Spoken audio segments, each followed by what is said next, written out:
Welcome to our video on normal labor and delivery, part 2. Let's get started.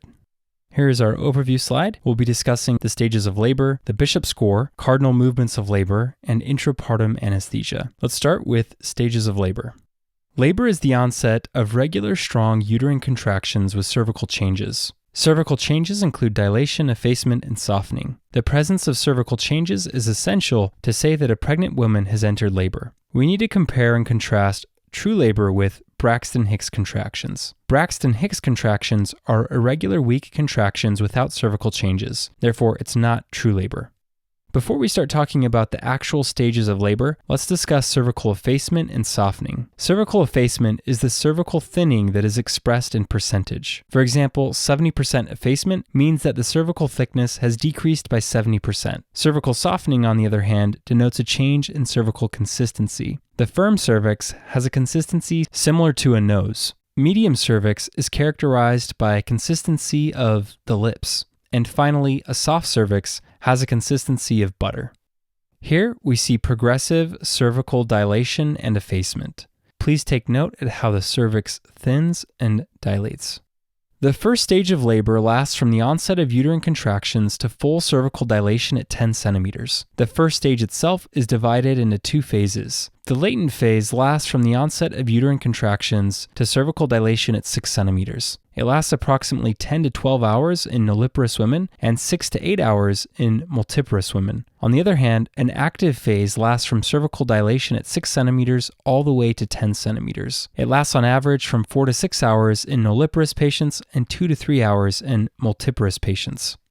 Now let's talk about the second stage of labor. The second stage, also known as the pushing stage, lasts from complete cervical dilation to delivery of the fetus. It lasts approximately 4 to 6 hours in nulliparous women and 2 to 3 hours in multiparous patients. It may even be prolonged in case of epidural anesthesia because block of the cauda equina nerve roots may decrease the intensity of uterine contractions. The fetal location in the birth canal is denoted by fetal stations. The ischial spine is considered to be station 0. The negative stations are above the ischial spine, while the positive stations are below it.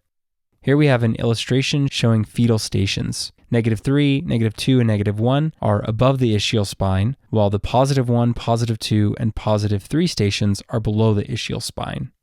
The final stage of labor is the third stage. The third stage lasts from delivery of the fetus to the delivery of the placenta. It lasts approximately 30 minutes in both nulliparous and multiparous women.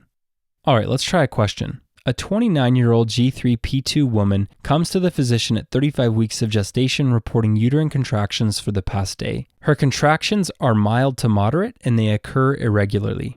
The patient has not had rupture of membranes. Her vital signs are unremarkable and the physical exam shows a closed cervix. How does this patient's condition differ from true labor? All right, this patient is experiencing mild to moderate irregular uterine contractions with no cervical changes. This phenomenon is known as Braxton-Hicks contractions or false labor. Braxton-Hicks contractions differ from true labor in several ways. While Braxton-Hicks contractions are characterized by mild, irregular uterine contractions, true labor has strong, regular contractions. Additionally, Braxton-Hicks contractions are not associated with cervical changes, while true labor is.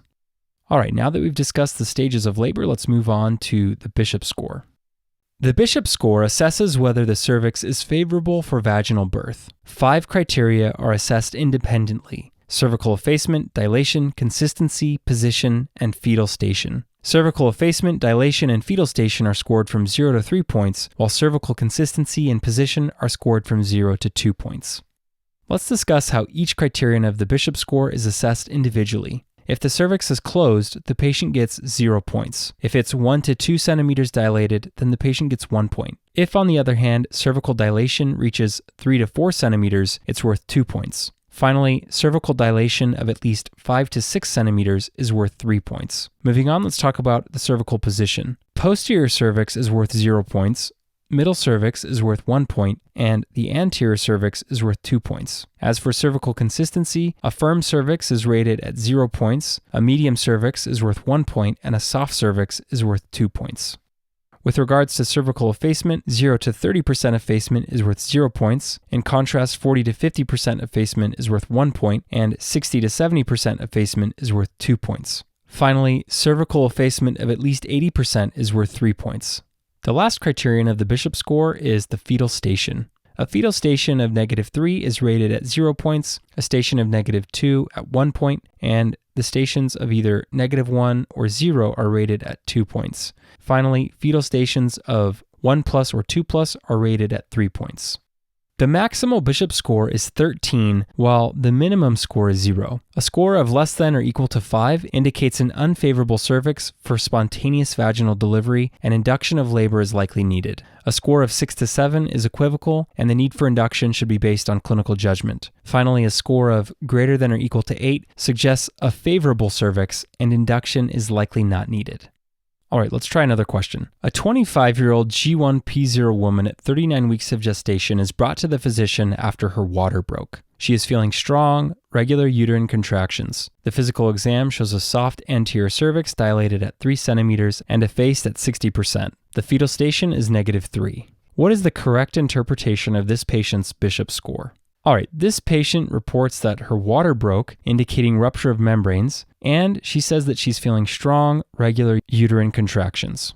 Considering these findings, she is likely in true labor. So based on this, let's calculate her Bishop score. The cervix is soft, giving this patient 2 points. The cervix is in the anterior position, giving her another 2 points. Dilation at 3 centimeters is scored at 2 points, and 60% effacement is also scored at 2 points. A fetal station of -3 is equivalent to 0 points. Therefore, the Bishop score of this patient is 8. And as we just discussed, a score of greater than or equal to 8 suggests a favorable cervix, and induction or augmentation of labor is likely not needed.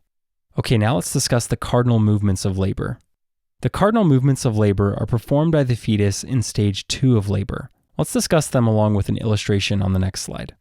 At first, there is fetal head engagement, meaning that the fetal biparietal diameter descends below the pelvic inlet. Then, the fetus flexes its head and descends further into the birth canal. The fetus later internally rotates the head, then it extends and externally rotates the head, and finally the fetus is born. The last subsection of this lecture is intrapartum anesthesia. Let's start by talking about epidural anesthesia. This is the most commonly used type of neuraxial anesthesia in labor and delivery. During epidural anesthesia, a needle is inserted between the L3 to L4 or L4 to L5 vertebrae. The needle should always be inserted below the L2 vertebra because the L2 vertebra is the level at which the spinal cord ends in adults, and we need to avoid damaging the spinal cord. Anesthetic is injected into the epidural space, blocking the cauda equina nerve roots. Since anesthetic in the epidural space is physically separated from the spinal cord by meninges, the patient usually needs a relatively high dose, and the onset of anesthesia is slow compared to spinal anesthesia. Okay, let's move on to spinal anesthesia. Spinal anesthesia is less commonly used compared to epidural anesthesia. Just like during epidural anesthesia, a needle is inserted between the L3 to L4 or L4 to L5 vertebrae. However, an anesthetic is injected into the subarachnoid space. Since anesthetic in the subarachnoid space directly affects the spinal cord, the patient usually needs a relatively low dose, and the onset of anesthesia is fast compared to epidural anesthesia. Here we have an illustration showing the procedure of epidural and spinal anesthesia. Notice that the needle is inserted between the L3 to L4 intervertebral space to avoid spinal cord damage. Let's finish by talking about pudendal nerve block. Pudendal nerve block provides local perineal anesthesia. In other words, uterine contractions are still felt by the woman. Anesthetic is injected intravaginally with the needle directed towards the ischial spine, and the pudendal nerve block is commonly used in cases of episiotomy or fetal macrosomia. Here we see an image showing the normal anatomy of the pudendal nerve. And let's recall that during a pudendal nerve block, the needle is inserted vaginally and directed towards the ischial spine. All right, let's wrap up with a final question. A 36-year-old G2P1 woman with no prenatal care presents to the emergency department at 38 weeks of gestation reporting severe lower abdominal pain. She is feeling strong uterine contractions every 3 minutes. She has a past medical history of type 2 diabetes mellitus diagnosed 5 years ago.